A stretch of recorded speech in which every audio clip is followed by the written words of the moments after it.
Hi folks, this is Graham from ScoreIt. I just wanted to take a couple minutes to introduce you to the blank student handout for the ScoreIt research method that you'll find linked below. It's in the Google Doc format, so all you have to do is click on the link and then from within your internet browser select File and Print, and this will be ready for your students. After selecting an essential question, your students are going to evaluate a set of sources, give them a score, conduct some research and try to get to 10 points. That'll make sense a little bit later. And then finally write a simple paragraph response. This is a great way to introduce ScoreIt into your classroom, and as you and your students become more comfortable with it, you can elaborate on the process. Depending on your context, you may want to give your students the essential question yourself, or you can have them come up with their own. Once there's an essential question, then you and your students can go ahead and move on to step 1, where they evaluate a set of sources.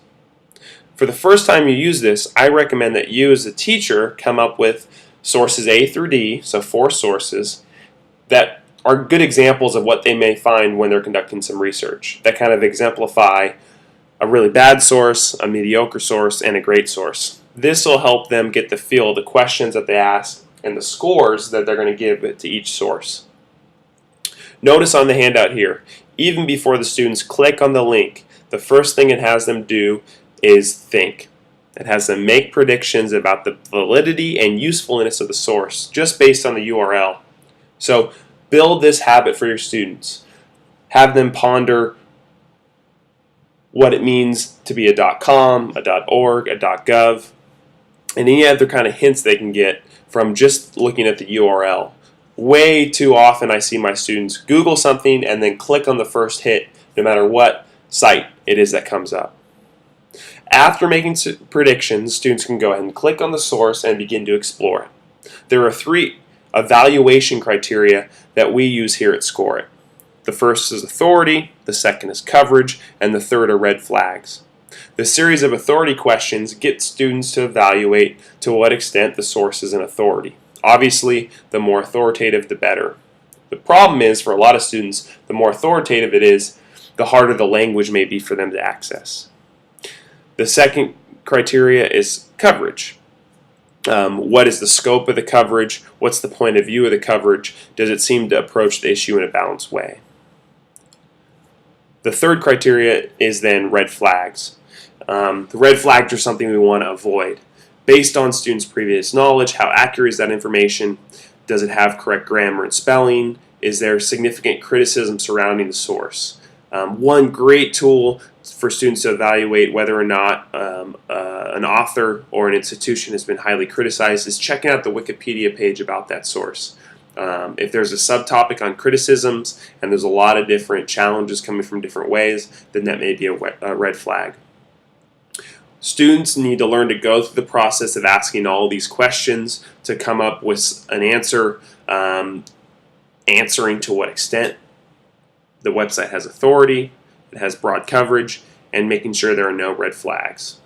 It may seem like a lot of questions for students to ask in the beginning, but once they begin to develop these habits, our goal is in the long run is that they're doing this subconsciously as intelligent consumers of information.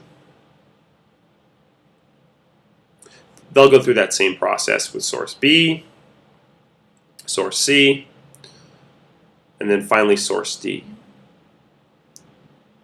Step 2 on this handout is really the exciting one because this is where they score each source. So based on that evaluation that happened at step 1, students are going to give a point value to each source between 0 and 5.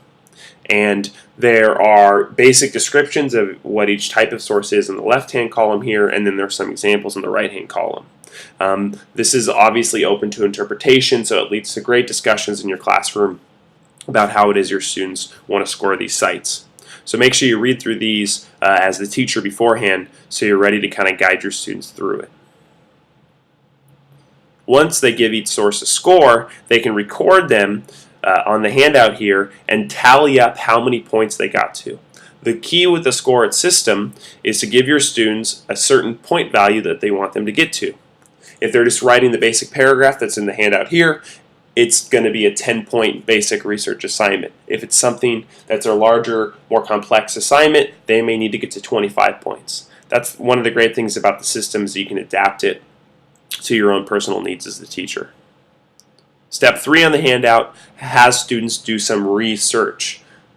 One of the problems that we find in our classrooms is that students will search for topics, but they don't want to research. They don't want to go back once they've learned something and adjust their search terms or go back and dig deeper. So we want to make sure you're driving that home with your students that research is about researching. Did they get to 10 points with those first 4 sources? If not, they're going to need to go back and find some additional ones. There's also some space on this handout for them to do some pre-writing. And then finally on step 4, they're going to write a paragraph response. Draw them back to that essential question. As needed, have them check out some citation information, whether you want them to do MLA or Chicago style. And then have them develop a paragraph and use those 10 points to use as sources. Have fun, and we look forward to hearing how this works out in your classroom. Thanks so much.